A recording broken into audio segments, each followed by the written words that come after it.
Yes, Ambazonian, my motherland, my only land of freedom and peace, a land so accommodating, a land blessed with natural resources. My roots, my nation, till the world hears our cry and intervene, we will speak till our nation becomes a reality. Long live all the Ambazonians. Long live our fallen heroes who gave up their lives to save the future generation of Amazonia. Long live Ambazonia. Our hopes are alive. Peace. We are not giving up. We are not giving up. Amazonians, we are not giving up. We need freedom. We are not giving up. Amazonians, we are not giving up.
Good evening to you, the great people of Ambazonian, and good evening to you all, our televiewers.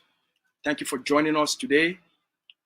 The leader of Ambazonian War of Liberation, Dr. Choluka Sayaba, has made one of the most consequential address to the Ambazonian people and to the international community today.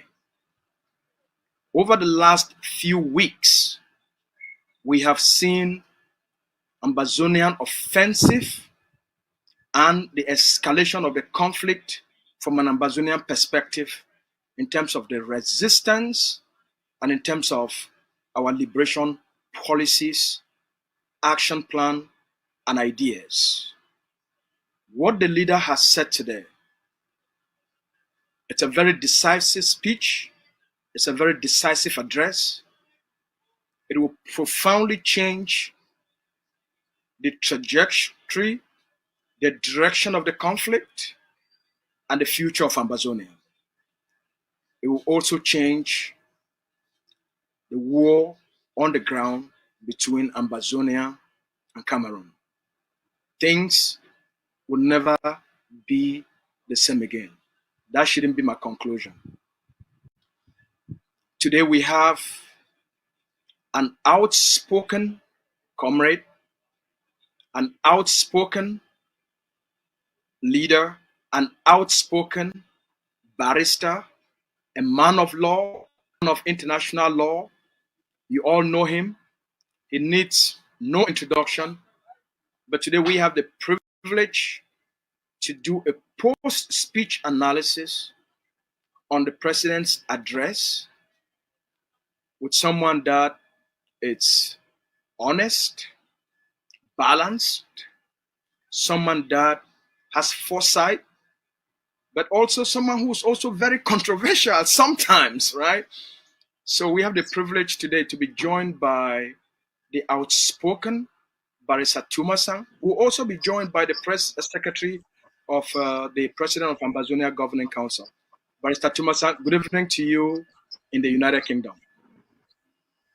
Hi, good evening, and good evening to the other panelists and your audience. Thank you. Barrister, first of all, let me extend an apology to you due to the nature of all of us trying to make sure that we fulfill the obligations to our people. Sometimes we're moving up and down. I'm in a completely different location right now because of the nature of the weekend here in Canada. So we're sorry for being a little bit late, and also due to technical issues, Comrade, the press secretary, will be joining us very shortly. Now, let us start with you. You've watched and listened to the address given by the leader, the president of Ambazonian Governing Council today. Let us start with what's your overall impression of that speech? Oh, is that your camera? Sorry. Yeah, it's all right. It's technology. If you can move a little bit to the middle, and you can move it, yeah. You still way on the corner. No, Okay. You're way on the corner. All right. Yeah. And then if you can move a little bit back. Yeah. Concerning your question, hello. Is there any room for you to move a little bit back? You're just too close to the camera. Okay. Yeah. Now you're leaning. Yeah, you're leaning. If you can just move back without leaning too much. Okay, no. I couldn't get the thing to connect on my laptop, so I'm just using the phone. That's the reason. So you have to bear with me. No worries. We'll bear with you. It's all technology. We are all trying to adapt. Okay. Yeah. Concerning your question, I listened to the speech. I think the speech was a very good speech. It was very holistic. It addressed a lot of key fundamental issues. Part of the speech seems to be directed to the international community, countries like Norway, like Canada, and the rest, that they should resist any type of arm twisting, any type of blackmail from La République du Cameroon to do their bidding directly or indirectly. That is part of the speech. The second speech was directed at our people, because you always hear, oh, our people will suffer, our people will suffer, we will suffer, our people are risk.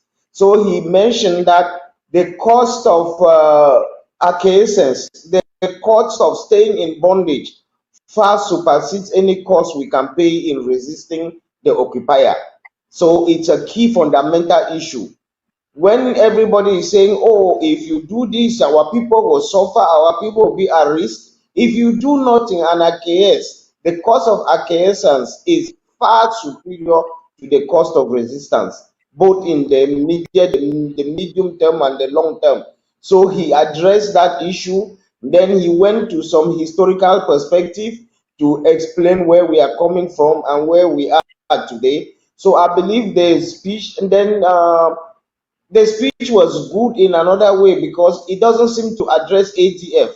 It was addressing the Ambazonian people, including fighters from every other camp, including prisoners of war who have nothing to do with Ambazonia, even refugees. So I think the speech was more like a nationalist talking than an ATF head talking. So from my opinion, I believe it's a very good speech anyway. Well, based on that, the fact that he has a holistic perspective that addressed key issues in our liberation struggle, from domestic and issues that concerns international implications in their nature. Now, recently, in that speech, you've also seen the bullying of the Cameroon government using TV stations. Oh, your camera again. Yeah. You've Sorry? seen acts of you probably read Hello? and seen some acts. Hello? Can you hear me? What's up now? Am I muted? No, you're not muted. Can you hear me? Yeah, I can hear you a bit now, not like before though. What about now? Yeah, I can hear you now. All right. You know, he talked about the attitude of bullying and the actions of public using social media, using newspapers, using paid agents in Cameroon to carry out acts of bullying against the leader, against the Ambazonian people, and even threats against states like Norway. So what do you think about the leader coming out and addressing the international community, explaining to them about these acts of bullying from Cameroon? Because you've seen what's happening between Israel. To be honest, while it is okay, but I don't think it's sufficient. If Cameroon is bullying Norway, bullying these people, he as a leader has to address a letter to them, explaining where we are, the Republic is doing, giving the evidence of what they are doing. Talking on YouTube by itself, how many people listen to YouTube? He might say it here, but he must follow it with a tangible letter to all these entities in the international community to explain the situation, so that when the Republic is coming with their bullying and the rest, it means nothing. They already know the truth. So that is one aspect. In terms of internally bullying their radio stations using social media, we are at war. We cannot tell the opponent how he fights his war. If he's fighting using social media, television, and the rest, we just have to try and counter it. I'm not going to tell the Republic how you fight your war. Let them fight the way they can. It is his war.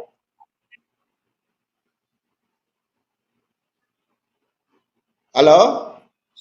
Well, we can hear you. So what about the allegations that the Republic has used a certain barrister, Barrister Nsala Emmanuel, to sue Dr. Choba, the leader, and the Prime Minister of Norway in a court in the United States? Yeah, but Shailai has been in all these games now. Which of the cases? He has sued Chris Anu, he sued Tampang Ivo, he might sue Ayabacho, he sue the whole world. Let him sue. So what is there? He's not won any of the cases. He's making his money. La Republic is sponsoring him. So it's like he's fishing. He keeps trying to fishing for forum, fishing for defendant, fishing for plaintiff. He went to one case, say, oh, they've killed thousands of people, called them John Doe. They say, the judge say, give me the list of all these people they've killed. He has no list of people which the defendant, they almost he had issues because they say he inventing the case. So he would sue. Don't expect, if he sues, what is your business? Is he the first person he's suing? He's always done that. So the guys, all what Ayaba has to write to the Prime Minister and the government of Norway, explain the cases these guys are involved in. He has lost all them. He's a serial litigant. So they know that is what he's doing. Can someone from Cameroon, who also happens to be an American citizen, sue the Prime Minister of Norway in a court in the United States? I don't know. There is immunity issue. So there is immunity issue. I don't know whether you can take the president of a country and go and sue in a foreign court. If he's suing, he has to get. You do sue foreigners under the there's an act there which deals with the terrorism out of the US and the rest. But I don't think that is the act. I don't know what act he's using, but let's wait and see. Maybe it's just suing for publicity. If they go there, they strike the Prime Minister's name out, but he would have gained the publicity. So there is a possibility you can sue anybody, whether they will have jurisdiction for that person. Suing, I can go to court now and submit a paper, sue the whole world. If the other people are not to be sued, they don't have jurisdiction or they have immunity, they will make their names out. But I've made my publicity. So I don't think it's a big deal. Let him sue who he wants. So, nobody is stopping anybody from suing. Is this something serious? No, anything that goes to court is serious until it is thrown out. When Tapang was sued, it was serious until it was thrown out. When Chris Anu was sued, it was serious until it's thrown out. So we have to wait until it is thrown out. You don't minimize it. You answer it accordingly if you are sued anywhere. So so far he is suing.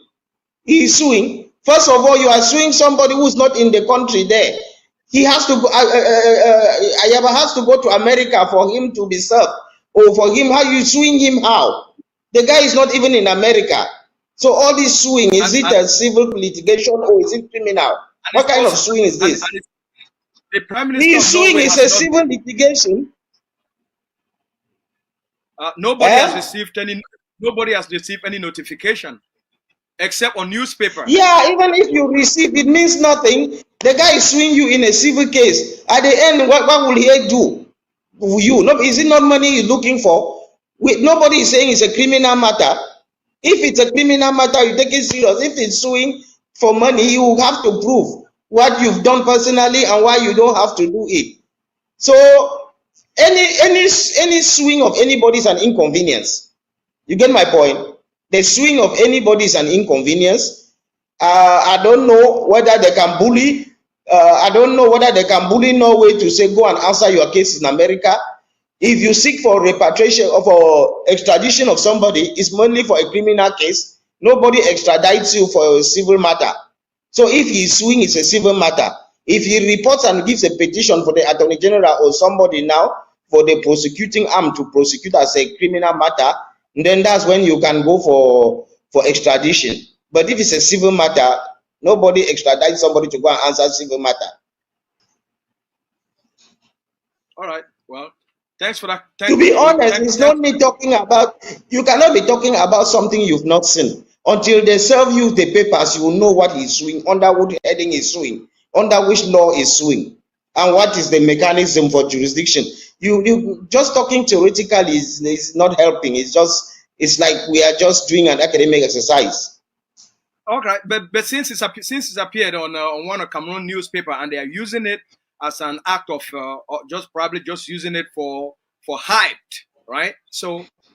But La Republique has put so many things in. La Republique in the past has put so many things in their newspapers for propaganda. You know that. When they were suing Tampang Ivor and Chris Anu, was it not headlines in all their papers for months?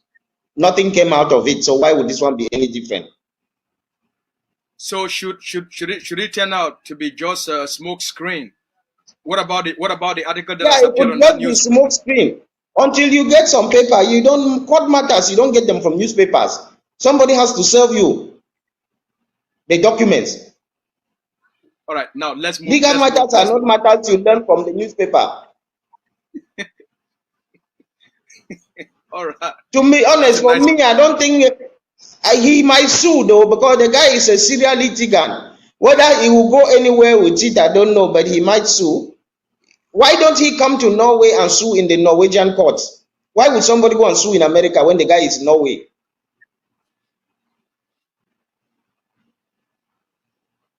It would have made sense if he had sued in the court in Cameroon in Yaoundé. You go and listen there. Anyway, no problem. I don't think that is a main issue. It's not really, until you get some concrete stuff. It's just newspaper hype for now. So basically, your advice you've put forth is that all those nations that have been mentioned, including Canada, which the peace talk, the pre-talks, the pre-negotiation talks took place here in 2020, December, October, November, and December 2022.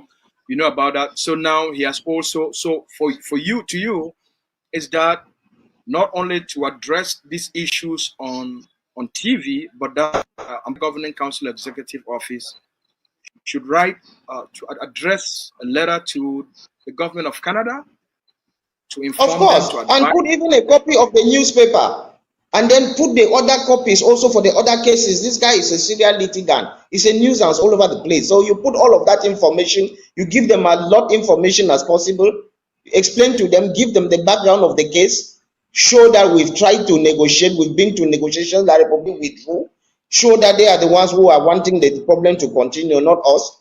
Show they talk about the Swiss process, the Canadian process. You bring all information about everything. You bring and you note there that Norway voted for our independence. So let them show us the independence. They actually captured us in 1972. So you have to prepare a proper brief to send to the Canadian government and even their private, whoever they mention there. Even as a joke, you still address the issue. So that before they come, these guys already have knowledge.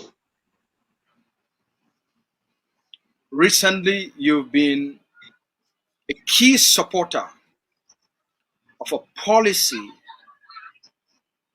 within the struggle. You've been a key supporter. Your Facebook pages are filled with your daily comments and statements about this policy, which the leader has talked about today, the ban of the yellow taxis within Ambazonia. As you know, the last 1 month, there's an escalation of the ban of taxis in Bamenda. And you've been a key supporter of that.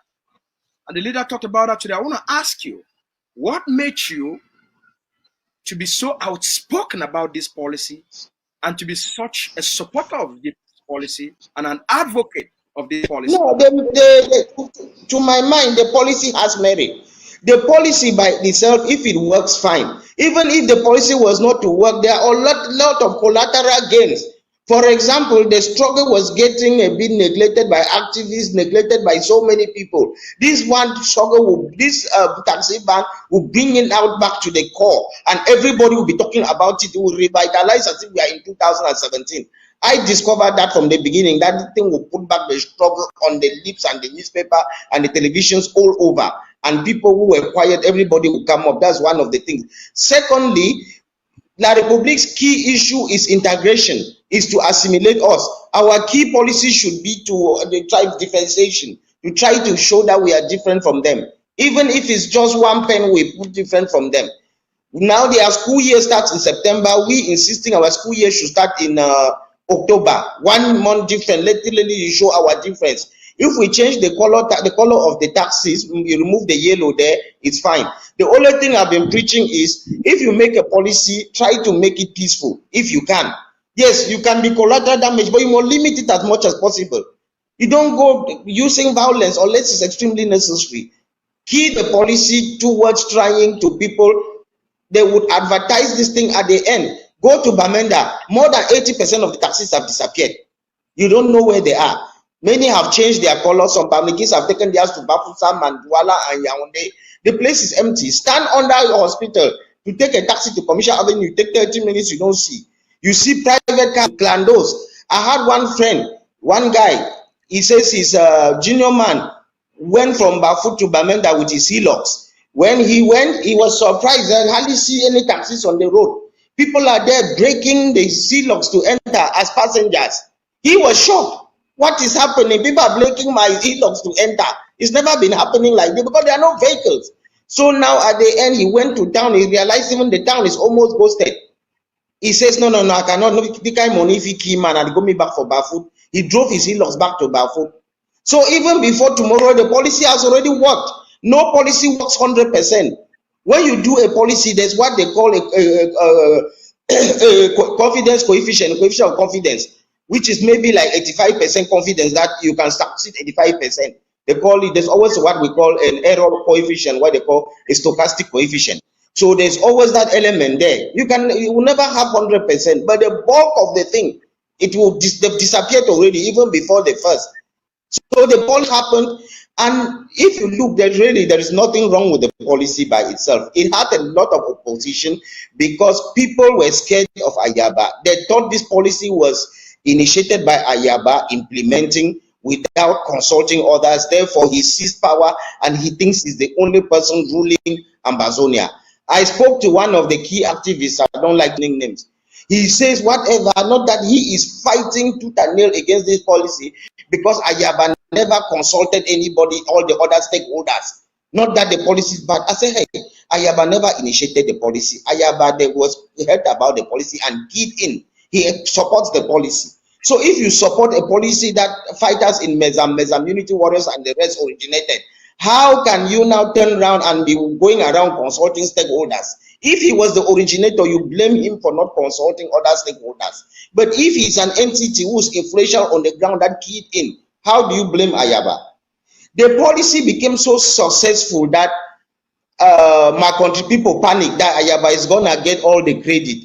He turned around and said he is the one who initiated the policy, that he is the one who is policy and deceived. You invent a policy, the senior government officials, they are holding meetings upon meetings to fight a policy that Cameroon government initiated. The type of lies, my country people, you could see that the policy has defeated them.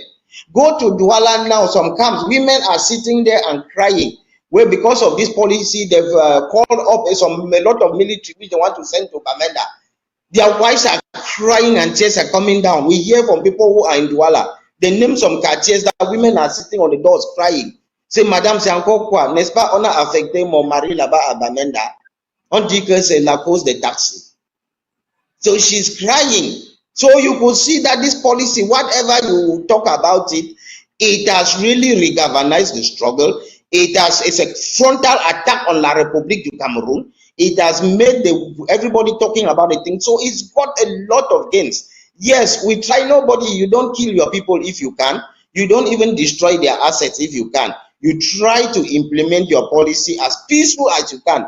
Nothing can be 100% peaceful, but if you look for 100% peaceful, you never do anything. So there is a chance that yes, one or two rogue people might do one or two things, but it's like that in any policy.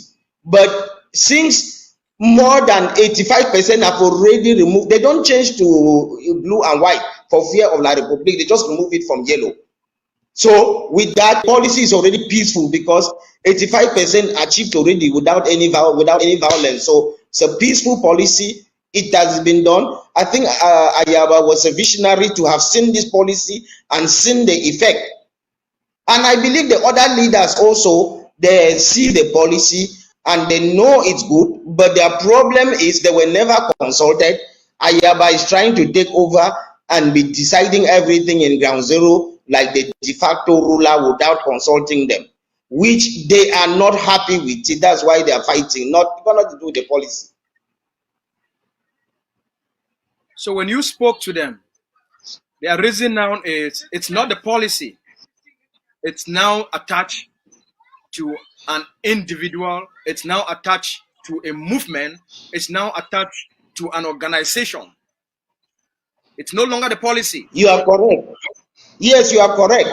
That is their greatest problem. Attached. They are only using, oh, our people will put at risk, our people will suffer, our people. The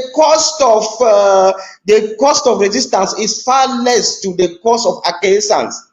So they are just using our people. If you look, when you beat them in an argument, they say our people will suffer. When you put liberation tax, our people will suffer. I asked TV, in Cristiano's TV, that even when our people were poorer than today during colonial times, were they not paying poll tax? Were they not, even their cattle was paying Jangali tax? So why our people who have developed and become richer today for mere liberation tax, they will suffer more than they suffered before in the even right down to colonial times? Is La République taxing people not suffering?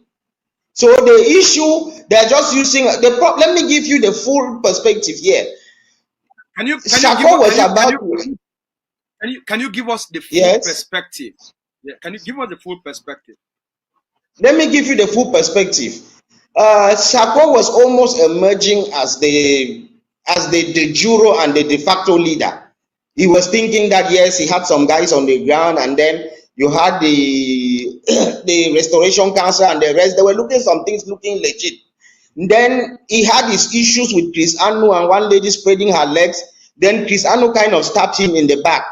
The stab was as deep as a well and as wide as a church door. Sako will never recover from that stabbing, no matter what he does.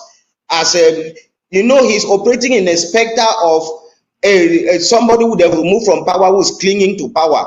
Considering Africa that most leaders try to cling to power, Sako is damaged goods. He can never come back to be the de facto leader on the ground and to be the de jure leader. He will never. So that opportunity, Sako was knocked out, technically by an internal palace coup. Chris Anu came. Chris Anu had the opportunity also to de facto leader on the ground and to be the de jure leader, having got some elections, Restoration Council, and the less.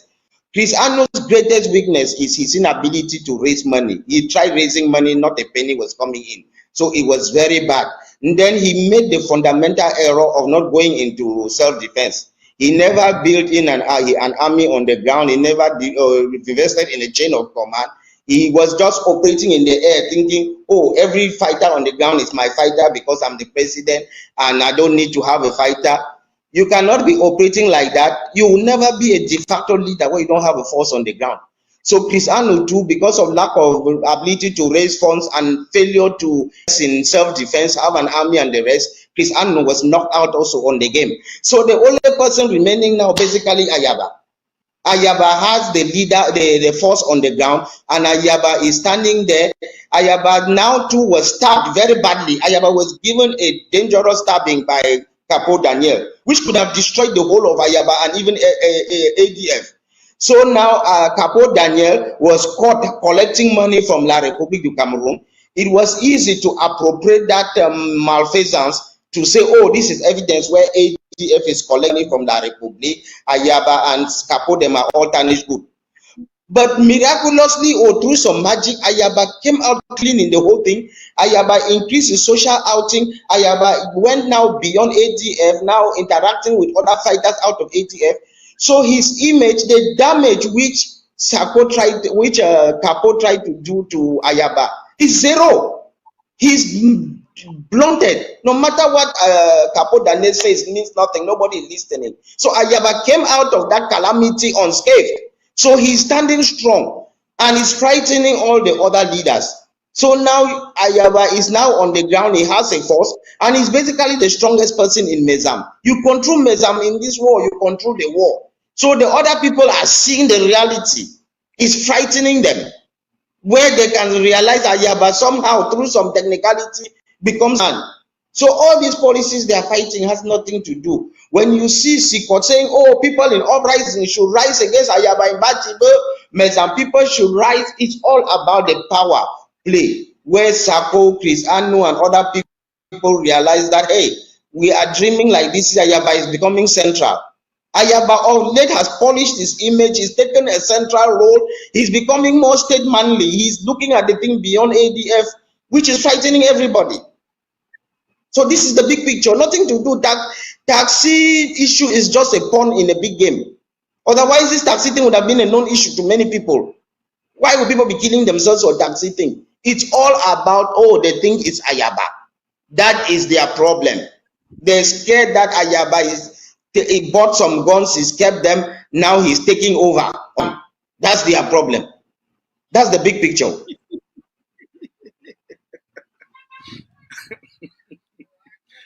Thank you for being so dramatic. No, I'm not being dramatic. It's the reality. Nobody says it, but we see it. We know this is the truth. It's about power, fighting between people, different people. It's nothing about taxi color. Taxi color here or there. Most of them, you talk to them before people are saying, but why didn't he consult other people? What if our people now get hurt? What if our people's livelihoods? I ask our people, how many do our people own taxis? How many people own taxis? You are talking about, first of all, a bulk of this taxi owned by Bamliki, a few people.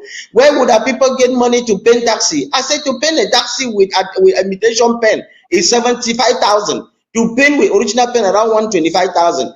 Will you get a taxi costing millions? You cannot spend 75,000 to paint a taxi. People should not be looking for flimsy excuses. I don't have time for all that. The only thing is we try and decrease the collateral damage, not hurt our people, not even destroy goods. The policies worked already by itself. It's worked.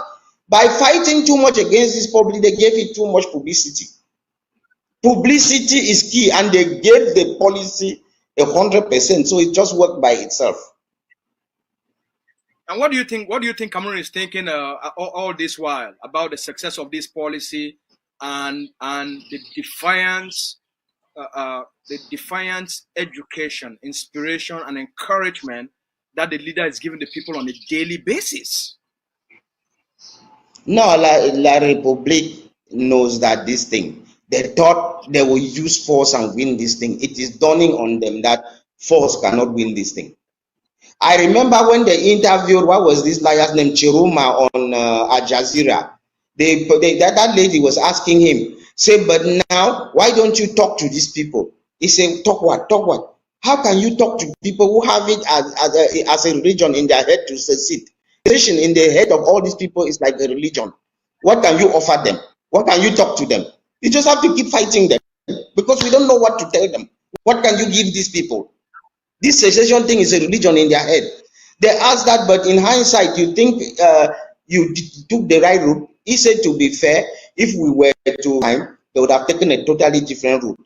That their greatest error was they underrated the role of the diaspora in this thing. They didn't realize that these people had rubber guns and nothing. They didn't realize that that initial help from diaspora is what now finalized the struggle. Now, very little help comes from diaspora. The thing is self-funding by itself in a lot of places.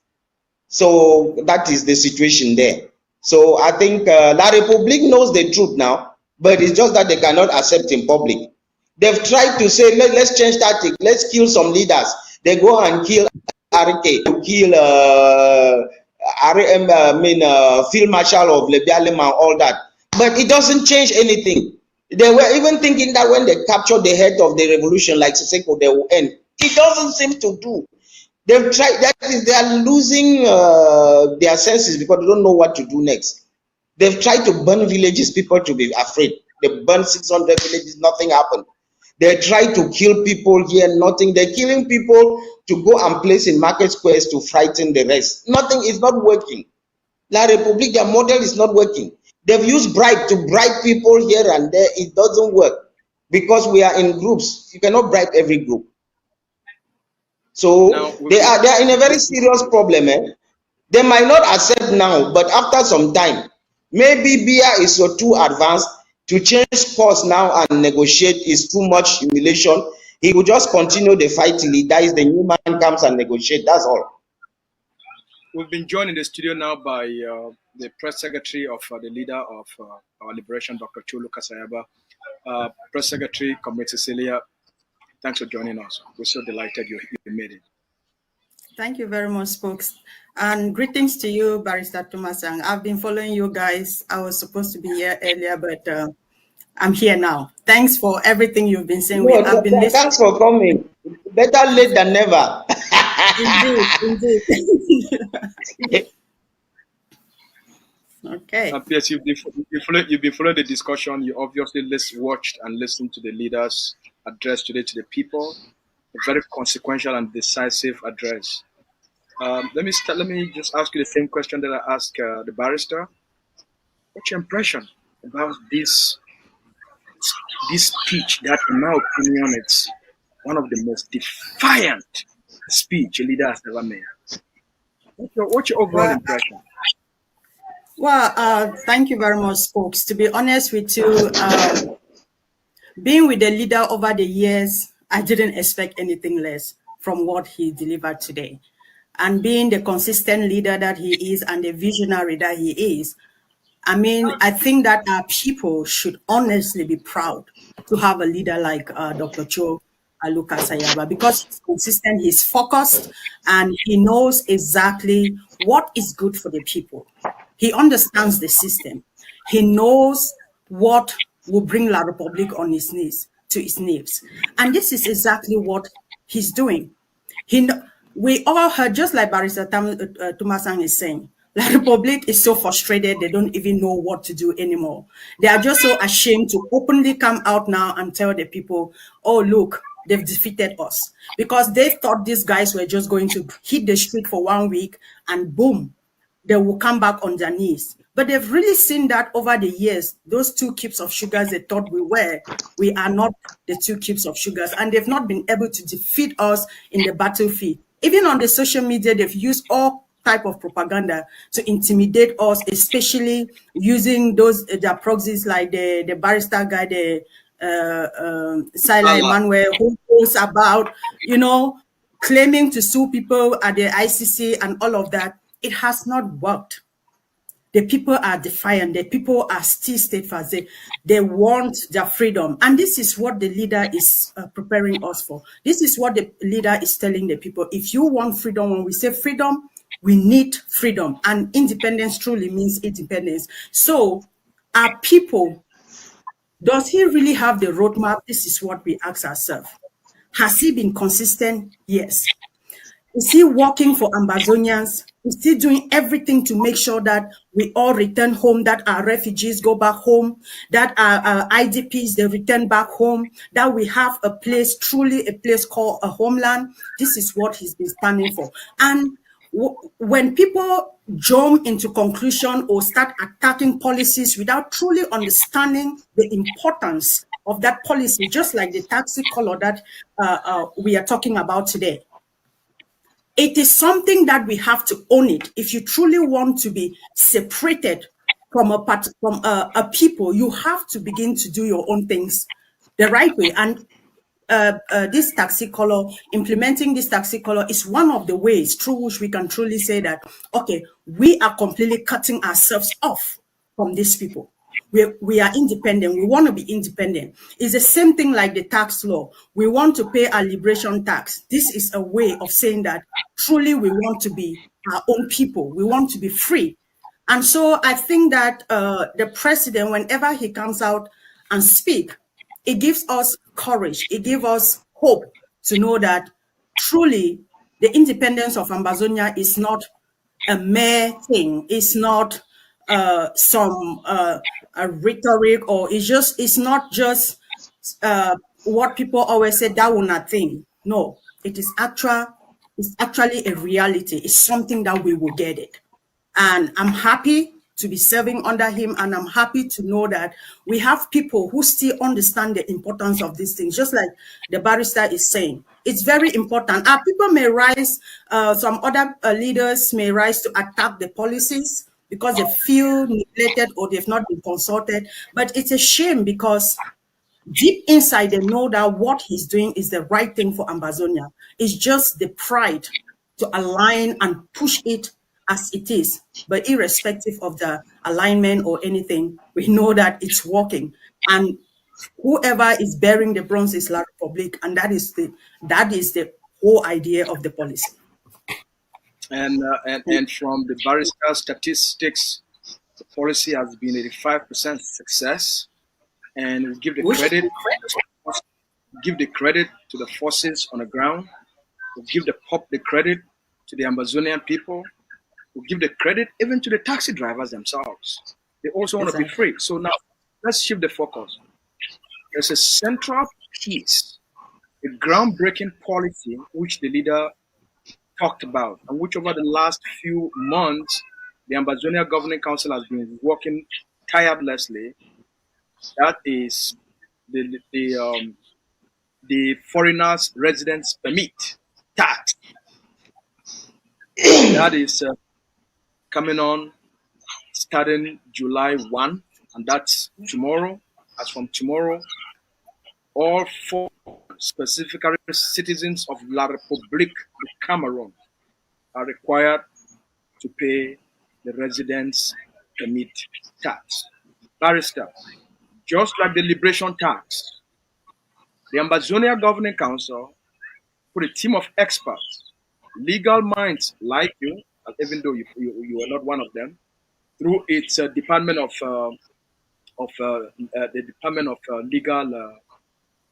Legal and Justice Department, a team of experts to draft a policy that is consistent with international and natural laws in terms of the context of our liberation struggle.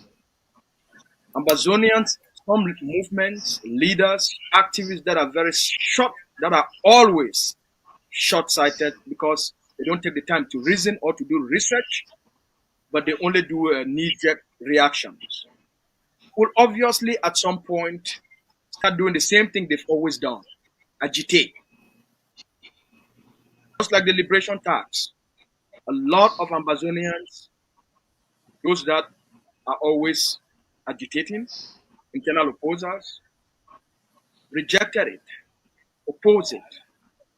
Now you know a groundbreaking policy will be introduced tomorrow, will become effective as from tomorrow. In your opinion, Barrister Tumassang, just like the liberation tax, the success of the liberation tax has changed how the war is being funded and how forces are receiving funds. It's also a policy of defiance and a resistant policy. In your opinion, just like the taxi color, the Ambazonia Governing Council is very proactive. We want to ask you, before I get to the barrister, let me bring you in for quickly.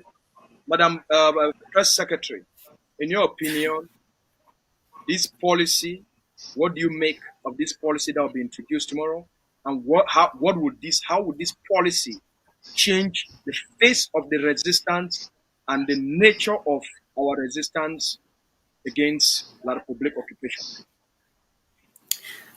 Thank you very much, Spokes. And just before I say anything to that, I would just like to correct something that the leader said. We are postponing this, so the effective implementation is not starting tomorrow. He said it will start in a few months.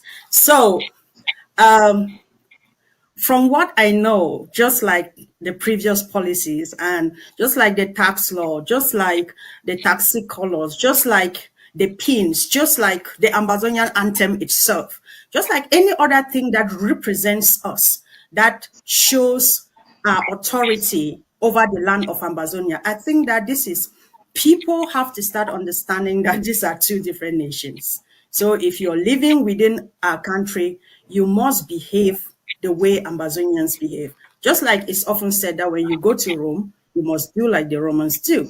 So I believe that they have to start understanding that Ambazonia is a nation of its own. So if you live in Ambazonia, you must be able to abide by the laws of Ambazonia, and you must pay your dues, because you don't go into any nation and live in that nation, work and live freely without paying taxes to the government of that nation.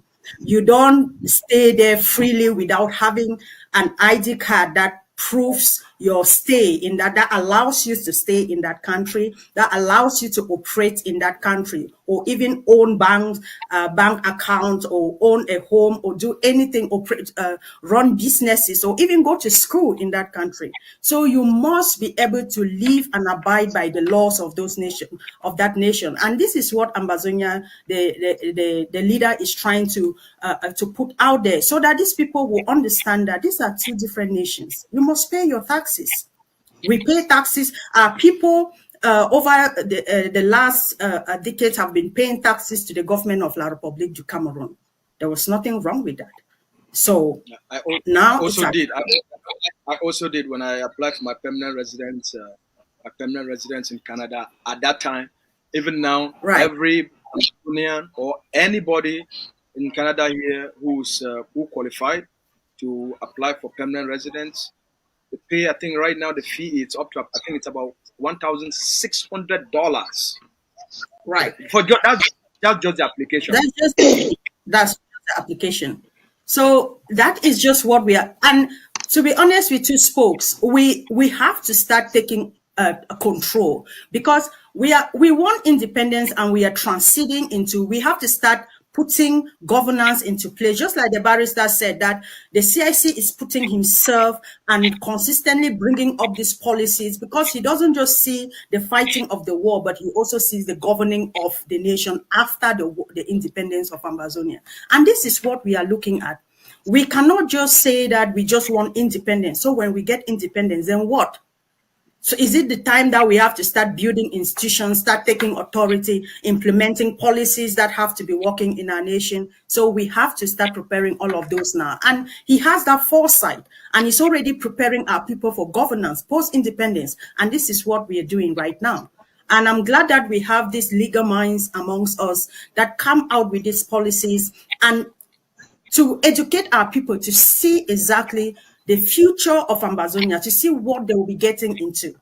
And so I will also just leave that to the barrister. I hope I'll have the opportunity to ask him my own questions. Yeah, sure. You ask your own question. Obviously, you ask your own question. I just wanted to shift a little bit to the barrister. He brought up something, and it's a problem that our people have faced, which the barrister had talked about. And the problem is that whenever there is a policy, you always hear, and the president and the leader talked about this very extensively in his outing. This thing about our people, they go suffer. It will make our people, they go suffer. It will make our people, they die. They always use this excuse, right? Yeah. And the leader has stated, the pain, the suffering of the Ambazonian people is not caused by Ambazonian resistance. It's caused because of Cameroon's occupation. So we have suffered. Right. Go ahead. So, Barrister, what do you make of Ambazonian activists?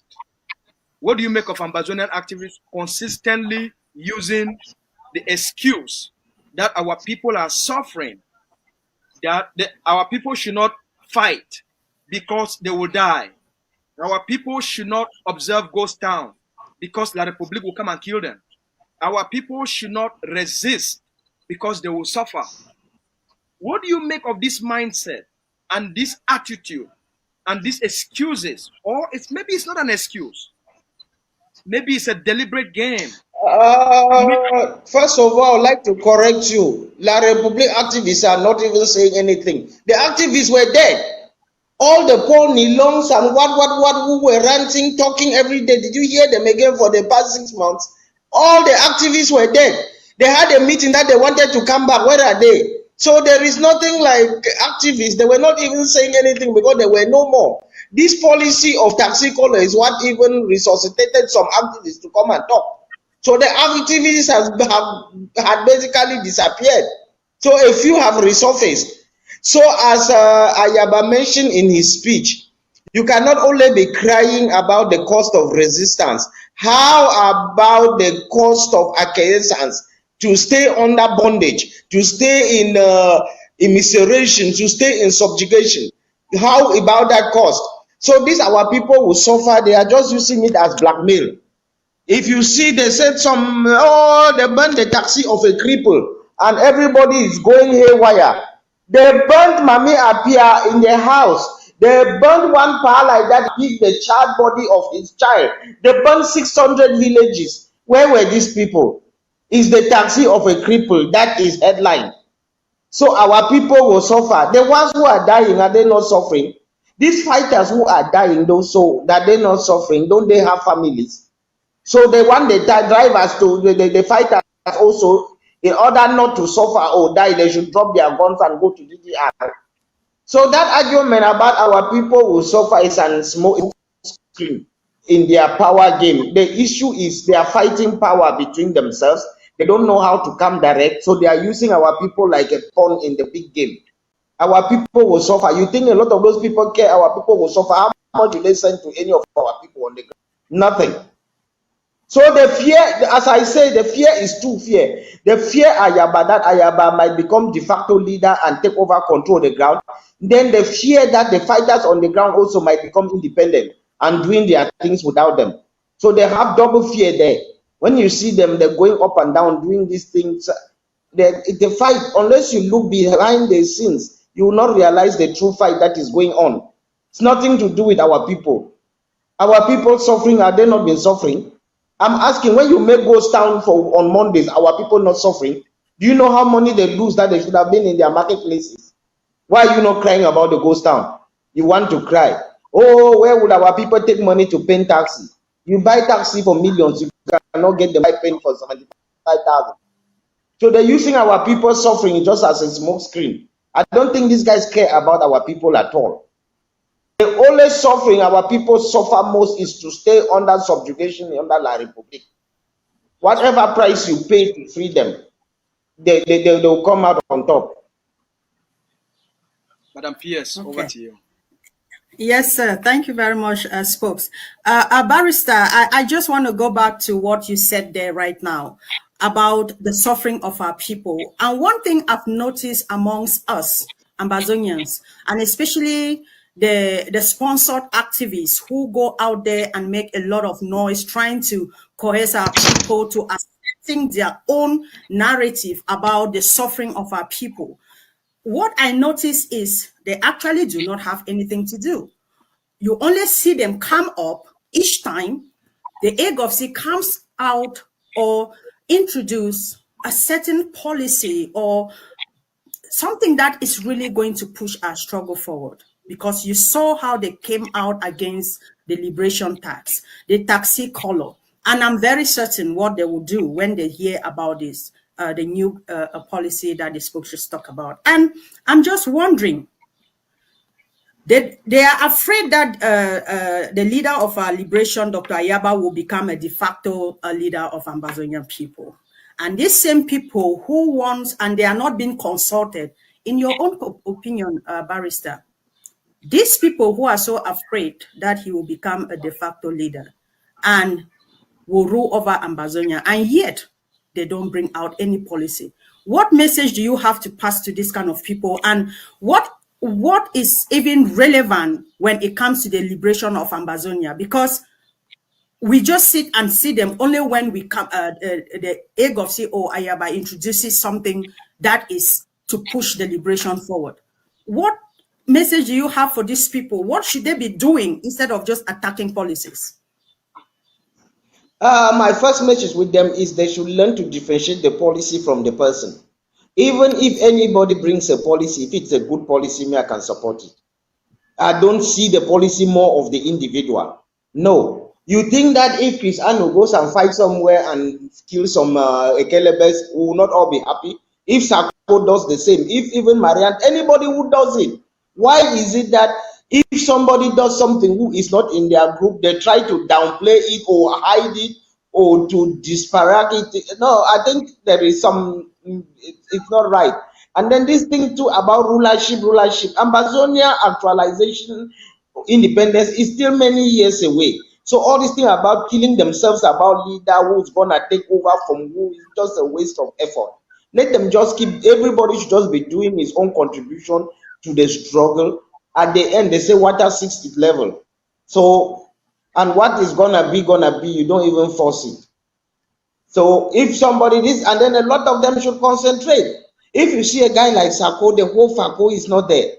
His LGA, Tico is dead. Everywhere is dead. But they come and they are fighting Ayaba every day. What is the thing? The whole of Fako, why can't you go and do what you can do there? Must it be what Ayaba does, whether it's right or wrong? Just go and do the right thing then. Let Ayaba be doing his own wrong thing. That is what this guy cannot know. Ayaba has never stopped anybody from implementing a policy which can be effective or which can be consequential on the ground. They are not bringing the policies. As we have mentioned about this residence permit, I don't think they will fight it because Sako and Chris Ano are on record before saying that Francophones should leave. The policy never worked. So if Ayaba climbs down now and say no, instead of leaving, let them just pay something and stay.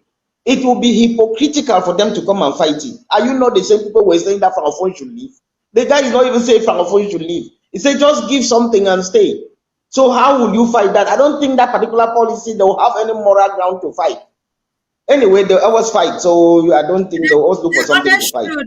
Yeah, Barrister, the honest truth is that they always fight something. Once it comes out from this part of the movement, they always fight it, because the next thing we will hear now is that our people living in La Republique, they will be overtaxed to do certain things, forgetting that for the last 62 there will always be something.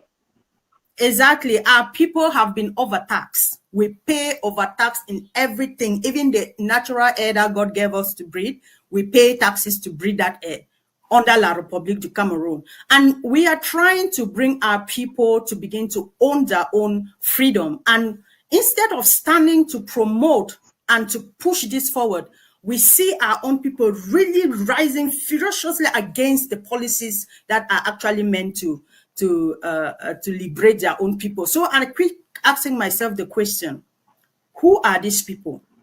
What do they represent? What are they fighting for? Are they truly fighting for the independence of Ambazonia? Because you see people like Chris Anu coming up to say that they've banned Ayaba from the struggle. They've banned ADF from the struggle, the Agovc from the struggle. And the thing is, if you don't see the Agovc doing something, the Ambazonian struggle is literally dead.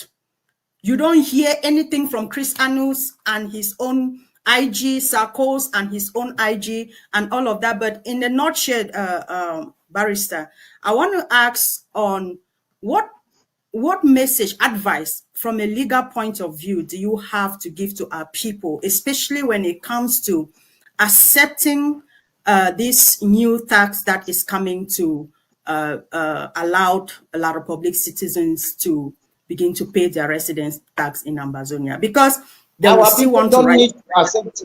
The tax is not against our people. What is their business? We are asking La Republic citizens to pay. What is our people? We're not asking our people to pay anything. So whether they accept or not, is the alien we are asking to pay.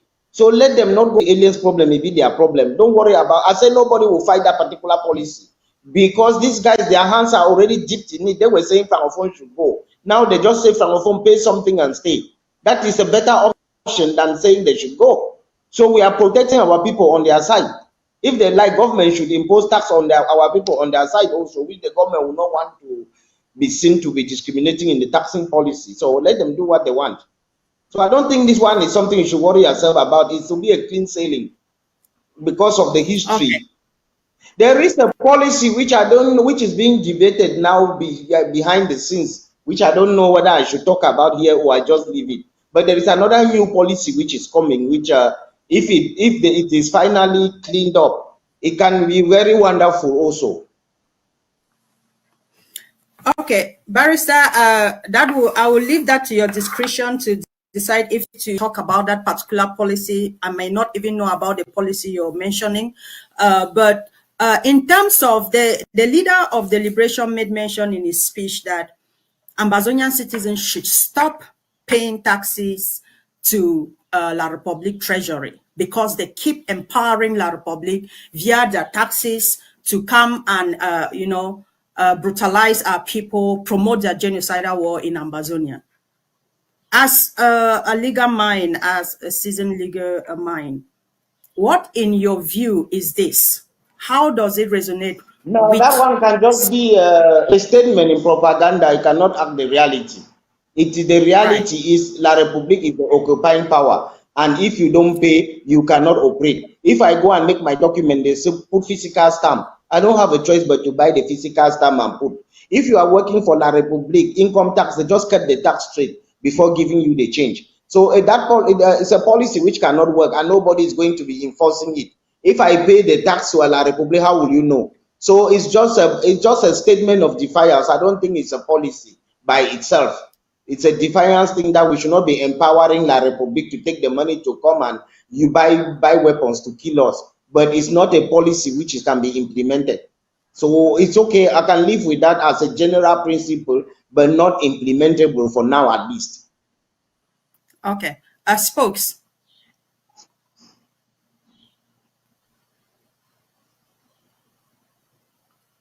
Spokesman. Sorry, you're talking? No, yeah, I'm passing over to the spokes. Okay, sorry.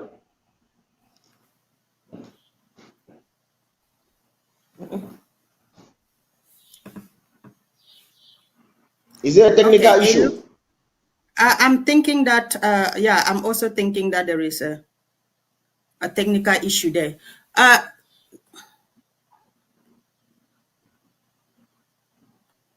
Okay, it looks like he kind of had a technical issue there. Yeah, Okay, so you can continue.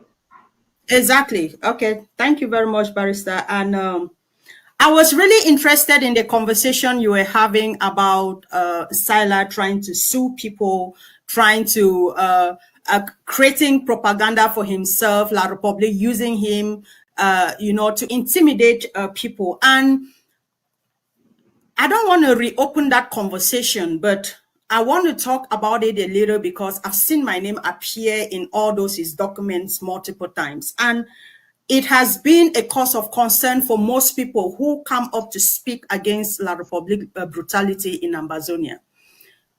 What message do you have for our people who have been intimidated by this kind of action by individuals claiming that they are suing the leader of the Ambazonian liberation, they are suing individuals to the ICC? In legal terms, does he even have that jurisdiction? By suing anybody to ICC, you write a petition to ICC. If they have jurisdiction, Cameroon is not even a signatory of the Rome Statute, so ICC doesn't even have jurisdiction in Cameroon. That's the first thing. So let's not worry about the one of Cameroon. About suing people, you use what they call anecdotal evidence. The ones he has tried to sue before, like the Chris Anu, the Tapangs, and the rest, did it go anywhere? Why would these next ones be any different? So it is a game they've been playing before. A lot of money is coming. The thing is being sponsored by La Republique. A lot of people are fitting fat in the thing. So we cannot be talking theoretically. Anybody can sue anybody. Whether the thing would go ahead or not is something else. That is the thing, Barrister. I'm so glad that you are on this show today and you're bringing clarity to our people, because actions like this have shut down a lot of genuine activists who are speaking for our people. Women who stand to speak for our IDPs, our refugees, are scared, and they have been intimidated by this social media bullying by people like Sila. And it is so disturbing, because we need people, not just women or people, to stand up against this brutality of La Republique and keep and continuous talking about it, in which is a way of, putting our plight out there to the world for people to know exactly what is happening. Because if we see there is a lot of intervention in what is happening in Gaza and the Palestinian-Israeli war, it's because of the way these people have projected what is happening in their country. And these people have used this kind of tool to intimidate our people, and our people have taken a back seat. They are so scared to even put their face out there and talk about what is happening on the ground. So I'm so happy that you brought a lot of clarity on this. Those that were scared that, we don't want to put our face out there to talk about Cameroon's brutality in our homeland because we will become a subject of an ICC court case and all of that. So I'm happy that you brought that clarity. So because I did not start this conversation with you and I just came in the middle of it, but I know that you guys have covered so much ground and a lot has been discussed. You've brought a lot of clarity on different policies and on different topics. I will not want to keep you any longer. So if I may come to you there, Barrister, and ask you in terms of everything that we've discussed today, especially you and the spokesman, what will be your closing remark and what message do you have for Ambazonians, especially moving forward? The closing remark which I will give Ambazonian is the way the life is. People were expecting the king to come from a big family and the rest, the Messiah to come very powerful as a king. He came in as a carpenter's son. So you never know where salvation comes from. People should keep an open mind. People should judge what people are doing rather than what others are saying. If you see people fighting, don't get carried away. Look between the lines and see whether is there something else these guys are fighting, or are they fighting what they claim they are fighting. Secondly, this fight is a long way to go. People should not think In Eritrea, it took like 20-something years. South Sudan took like 19 years. East Timor took like 21 years. So we have been there for 8 years. So we are still perhaps a long way to go. We don't know. So, but there is no way this fight will ever end again unless the Republic sits on the table with us and try to come with some accommodation. It will never happen. And the thing is, people should know that no matter what you do, there is always a price to pay. Even if you say you are doing ghost town on Monday, it's not a free lunch. Somebody is paying that price. Some guy is shop is not open, he lost money that day. The next thing, so it's not this thing about making omelets without breaking egg doesn't exist in the real world. So people should have that in mind, and people should support the struggle in every way you can support. If you want to support Ayaba, go ahead. If you think you can support Chris, go ahead. If you think even Sako, Marianta, but support somebody. Try and make your own contribution in the struggle, either anonymously or you show your face, like some of us do. So you can choose anyone and do. So please, this struggle is still live and it is active and it's going ahead. Those who thought that normalcy has come, the war is finished, and they are living in a pipe dream. This war is not going anywhere any soon. Until a republic, either Biya comes to the table or he dies and his replacement comes to the table. But somebody will come to the table. Thank Definitely. you. Thank you very much, Barrister, and thank you for taking out time to speak to the people. You've not spoken to me, you've spoken to Ambazonians, and Ambazonians are really delighted to have you today because you've brought a lot of clarity in a lot of things, and I hope your office is open, your desk is open whenever we need you to come on board and further talk to our people and bring especially clarity in legal terms or in legal issues to our people to give them better understanding of what is happening. And just like you said, Barrister, the war is still ongoing. It was never going to be a walk in the park. And just like it is said, freedom has never been handed down to any people. They fight for it, they take it. And no, to be honest, everybody is serving in his own small way.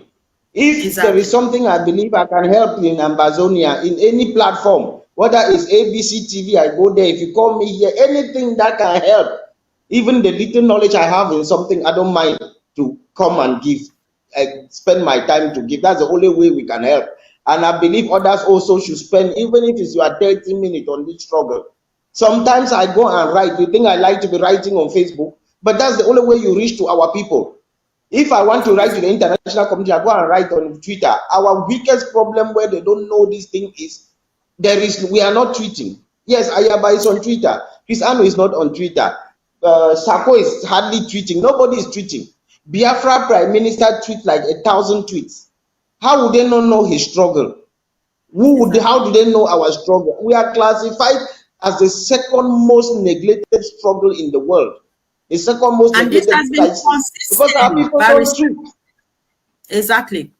Yeah. And this has been consistent since 2018. We've been classified at different levels. It is either we are the first, we are the second, we are the fourth, we are the fifth. And because we have concentrated everything on Facebook or just on WhatsApp groups, insulting one another, and fighting among ourselves. Nobody knows anything. Instead of putting the plight of our people out there. And when somebody comes up with a policy or a strategy that can help push our revolution forward, we come out to fight it. But like you said, we have to come together and contribute to the liberation of homeland, because the goal here is for us to free Ambazonia and bring our people back home to a place that they can truly call their own home. So thank you very much, Barrister, and keep tweeting and keep, as you can see, Dr. Ayaba is on Twitter. He's not sleeping. He continues to put out information that will not only be consumed by Ambazonians, but the entire international community, which has been very, very helpful to our cause. So thank you very much, Barrister. Keep doing what you're doing, but always also, let's thank you, and to our fighters, if they are listening, to our fighters, the policy of taxi is good, but please, try and be peaceful with it. Try and be peaceful. We know there could be collateral damage, but the policy from the beginning was designed to be peaceful, persuasion. So try and be peaceful. there is no need for loss when there is no need for that loss. We are succeeding with the policy even without any violence, please. That's the only thing I will advise them. And then thank you very much. Before I will not let you go until you say something to refugees, prisoners, and the IDPs, Barrister. So give a word of encouragement to them, so they know that we think we yeah, them. For the IDPs, please, wherever you are, we know things are hard there, but just know that yes, even Moses even Joseph who went as an IDP in Egypt, he ended up being the ruler there. So there is hope. Please, there is hope. So for those in prison, don't think that your life is finished because you are in prison. Sooner or later, you will leave that place. It's a matter of time. So you people should just keep at, and even if you are in prison, the war still continues. There are people who are still fighting from behind bars, as I know you guys are doing, maybe privately and using different names, but people are fighting even behind those bars.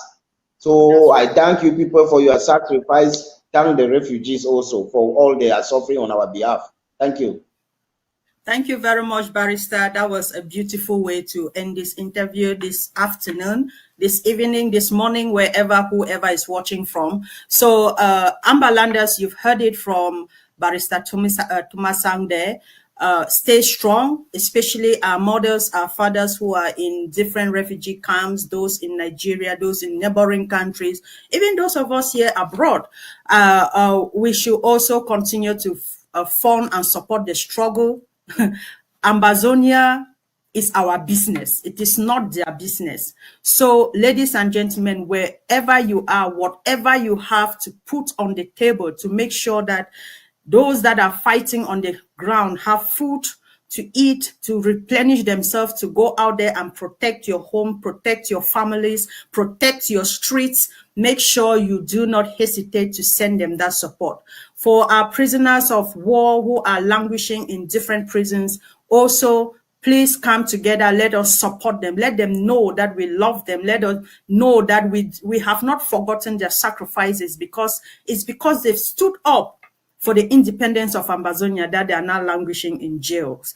So, and also for our IDPs, our refugees, know that we love you and we are doing everything to bring you back home, to the place that you will call home. Ambazonians' freedom is, like the leader will always tell you, it is not negotiable. It is total and unconditional independence for Ambazonia. And as you can see, he's not blinking. He's not stopping today or tomorrow until Ambazonia is free. So thank you all very much for your time this evening, and continue to follow the leader on his Facebook, on his Twitter page, and also on his YouTube account. Once again, the leader is no longer on Facebook. His Facebook page has been disabled, and he has no intentions returning to Facebook, because Facebook has on multiple occasions disabled his page by collaborating with La République du Cameroon. So let us continue to follow him on his official Twitter account and on his official YouTube account for updates and for information regarding our struggle, the state of the Ambazonian revolution, and everything that has to do with Ambazonia. So thank you very much and have a wonderful day. God bless you. Short live the struggle, long live Ambazonia, and one for all for one. God bless you. We've come here to tell the United Nations that the land they mortgaged to Cameroon will be recaptured by the brilliant people of Ambazonia. Right! Yes! That the complicity they had with the United Kingdom will be dampened. That your spirit, the indomitable spirit that has led you from your homes right here to this plaza, will not be extinguished by the banality of evil installed in our homeland. That the spirit that has awakened from the dusty street of Mutengene to the alleys of Bamenda will not be squashed by the brutality of Cameroon, the complicity of the United Nations, and the utter silence of the United Kingdom. For the blood of our people spilled for those who've gone before us, we stand like valiant soldiers to lay our lives to ensure that their blood wasn't spilled in vain. That they didn't die in vain.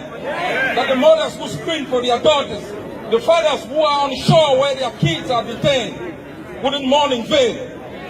I have come here as a soldier of the revolution. I have come here to assure you that this is just the first step to internationalize our struggle, to make the international community understand our pain, the pain of the mothers, the yearning of the fathers, and the doubts plastered on the faces of our kids, that the land, the 43 square meter land that we own, will not be mortgaged, will not be taken by any other country. That we are ready, that we will fight block by block, neighborhood by neighborhood, until the day, as the last speaker said, we will be able to install a government in Boya, a government for the Ambazonians, a government by the Ambazonians, that is going to speak for us, fight for us, make treaties for us. We are not going to allow an alien dominating power from Yaoundé to decide our future, decide the curriculum of our education, decide what language we speak in our courts.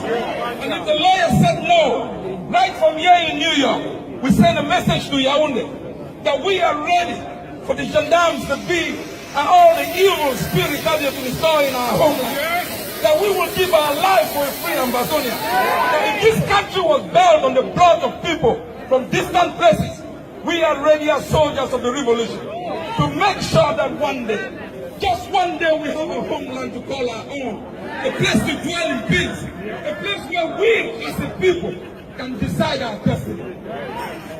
You've just got started. It's a long journey. Liberation is not a walk in the park. And I want you to be ready. Do not believe soothsayers who say you are just going to have it on a platter of gold. It's going to be a hard struggle. But the footprints you leave here today will be followed by those after us. They will know we were here. They will know we fought for them. They will know we died for them. They will know we still are back. And so they will use the same rope map to be able to inhabit the free country. If that's the only thing we can give our children, let's do it for Mother Ambazonia.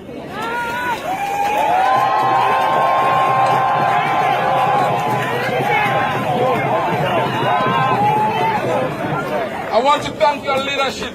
I want to thank all those who've made it possible for me to be here. Together as a people, we will fight together, go to jail together, so one day we may be free together. Come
If you are asking my personal opinion to keep Cameroon one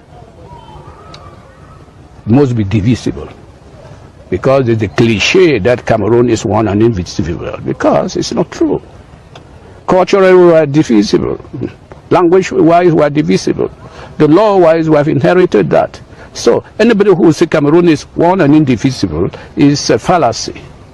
And so we would have to handle that issue very squarely and objectively. And that's what I call the truth. The truth must prevail. There is no doubt that there are people of both sides, that cherish their heritage. And the only way of keeping Cameroon together is to respect the respective heritages that we do have. Yes, Ambazonian, my motherland, my only land of freedom and peace. A land so accommodating, a land blessed with natural resources. My roots, my nation.